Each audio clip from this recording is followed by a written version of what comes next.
Hello everyone, this is Sajid Ahmed, your physics teacher. Today I'm going to teach you energy. So in energy, first we'll be looking at the gravitational potential energy, here GPE, gravitational potential energy, and the kinetic energy. Before we move on, I wanted to tell you what is energy.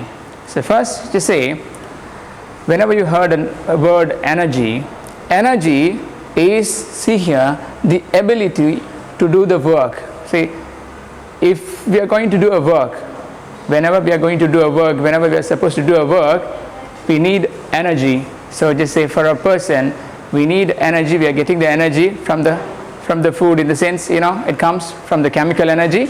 So from that energy, we are doing a work. So the work done in order to do a work, what we are giving, that ability, is called the energy. So first stick to that, then we can just move on. The potential energy is the ability of an object to do work as a result of its position or shape. See here, if we change the position from the very basic, from the initial place, there must be a potential energy. There are more potential energies: elastic potential energy, gravitation potential energy, and so on. Here specifically we'll be just looking at gravitational potential energy, and we do have an equation here. This equation I'll explain you from the next slide, how do we derive from these equations. And the kinetic energy is the next one. This kinetic energy is due to the motion. Just say, whenever there is a motion from any object, so whatever it is, even it's a small atomic one or else a big massive one, if it moves, just say if it moves, it means if there is a certain speed, that's having a kinetic energy.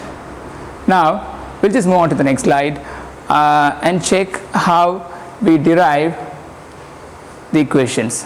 Imagine there is a small substance of mass m, right, and the substance is there in the ground level. Okay, so if the mass of an object is m, can you just find the weight of that? Since the mass is a scalar quantity, but the weight is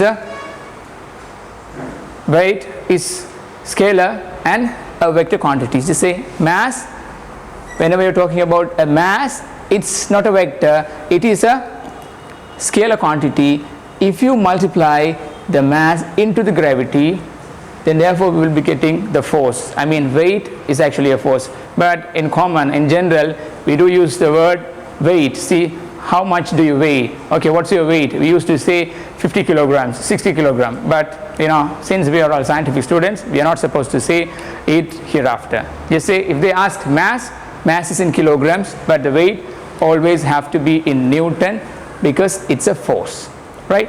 So now see here, if there is a mass in the ground level, and if you move that particular mass to a certain height, you're doing a work. Now find it here, that particular force which is applied by the mass, you're going to take it to a certain height. So the height, there is a change in height, delta h, there is a change in height. So the multiplication, the product of that one is mg into h. This is a work done. W, the work, is equal force times distance. W is equal Fs. Now see here, because of that increasement, it will be stored a kind of an energy. A kind of an energy would be stored in that particular object. That's called the gravitational potential energy. Right? Therefore, you can check it. The change in GPE, the change in gravitational potential energy, is mgh. I can simply tell you what is gravitational potential energy. Imagine, normally you people are getting water. Just say if you go to the tap, and if you open the tap, the water comes. How does the water comes? Have you ever thought about this? Now see here. Imagine, okay, I'm going to give you two instances. The first one is your water tank is at the top of your, just say you are in the ground floor and your water tank is in the first floor, right?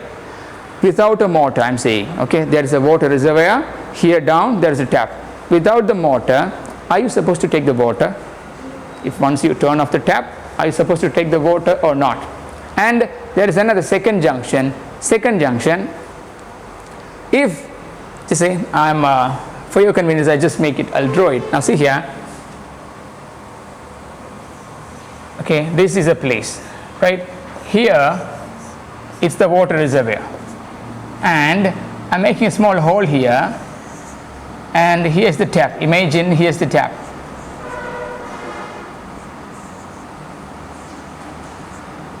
Right. Would the water come up or not? And this is one scenario.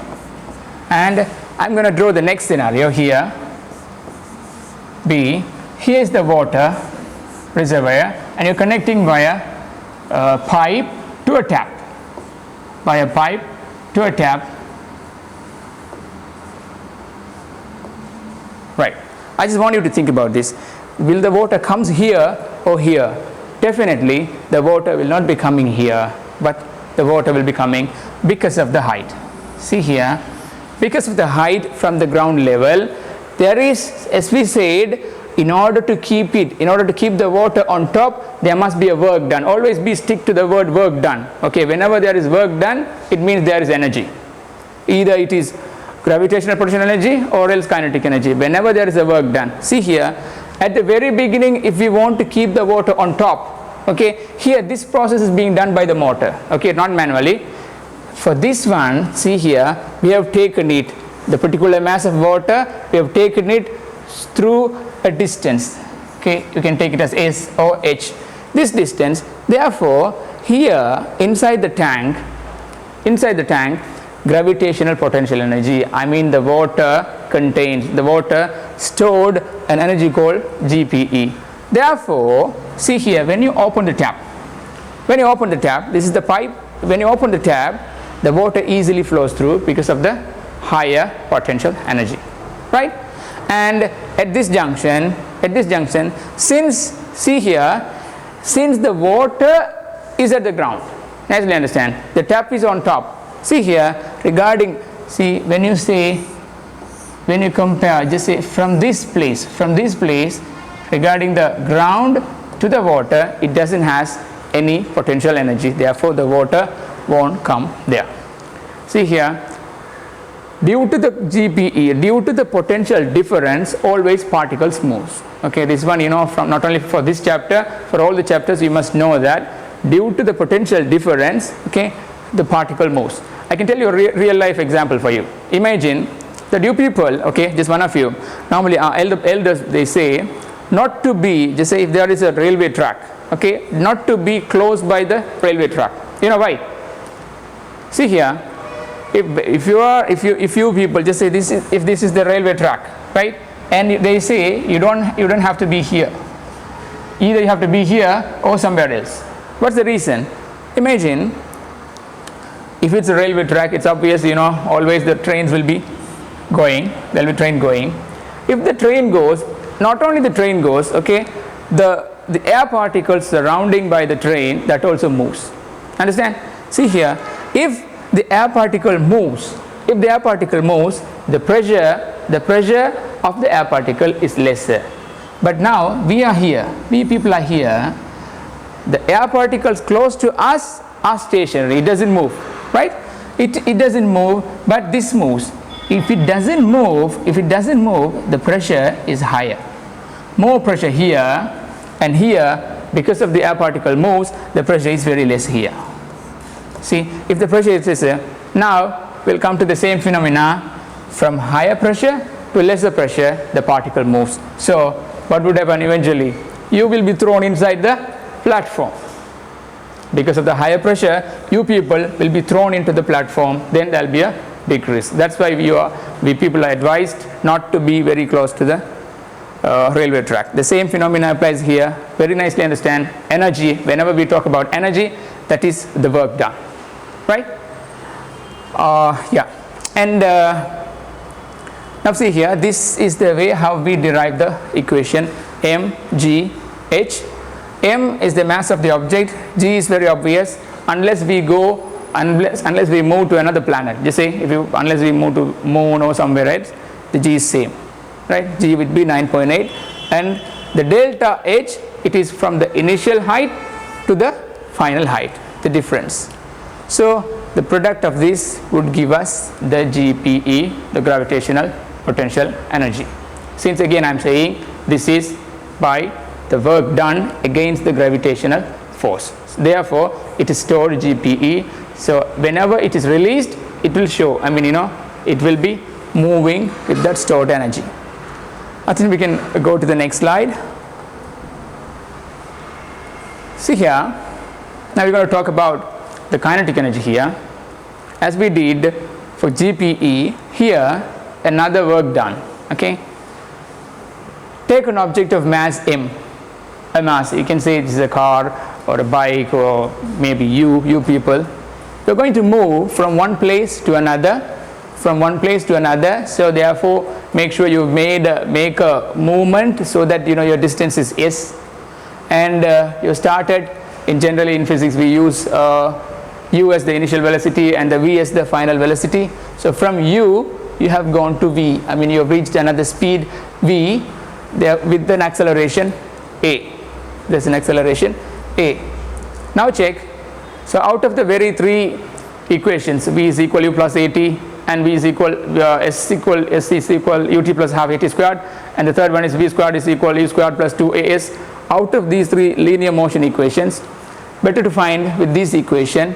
See here, since it doesn't has any time, so we don't have to deal with the time. Now check, v squared is equal u squared plus 2as. Why I am just, the purpose of explaining these all is, normally you might be seeing PE, GPE mean mgh, KE mean half mv squared, but you don't know how it derived, because we need the basic context and the concepts. This v squared is equal u squared plus 2as. See here, by Newton's law we all know F equals ma. F is equal ma, the force is equal mass times the acceleration. Now I am going to combine this equation with this equation. See here, since the F is equal ma, we are supposed to write A is equal F divided by m, F divided by m. So I am going to apply here, instead of this A, just say, instead of this A,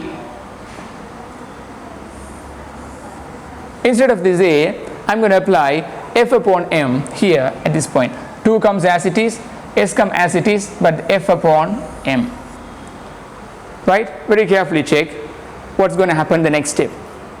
V squared equal u squared plus 2 F upon m into s. It's a small modification from the first equation, right? Again, now see here, as we all know the basic mathematics, if you are going to multiply just say something, but maybe x or y or an unknown term or known term, if you are just multiplying one thing from your left hand side, and if you do the same to the right hand side, the equation remains the same. So what I'm going to do is, I'm going to multiply this side, left hand side and the right hand side by m, the mass. Okay, make sure that the equation won't change. Now see here, m into v squared mv squared equal m into u squared mu squared into, just say when you multiply the m here, this m and that m cuts off, therefore 2fs would be coming. So mv squared is equal mu squared plus 2fs. Then we can come to this. Just I want to rearrange these two equations and take the 2fs, this 2fs as the subject here,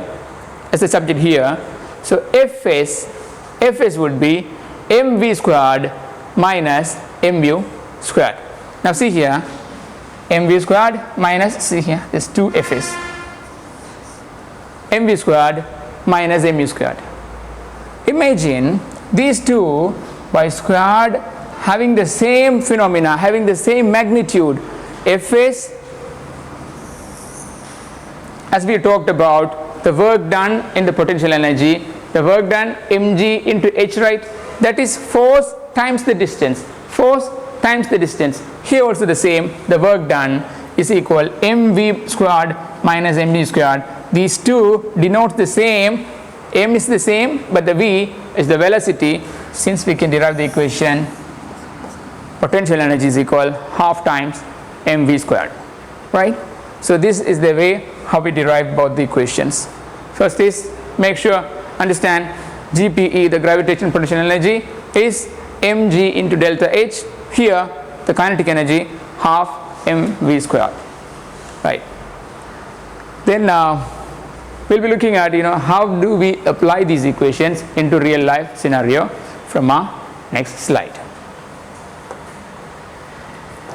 Yes, imagine, now see here, it's a mango tree. It's obvious, in a mango tree there will be mangoes. So now see here, the mango tree, in this particular mango tree, this mango is situated at a certain height h. At a certain height h.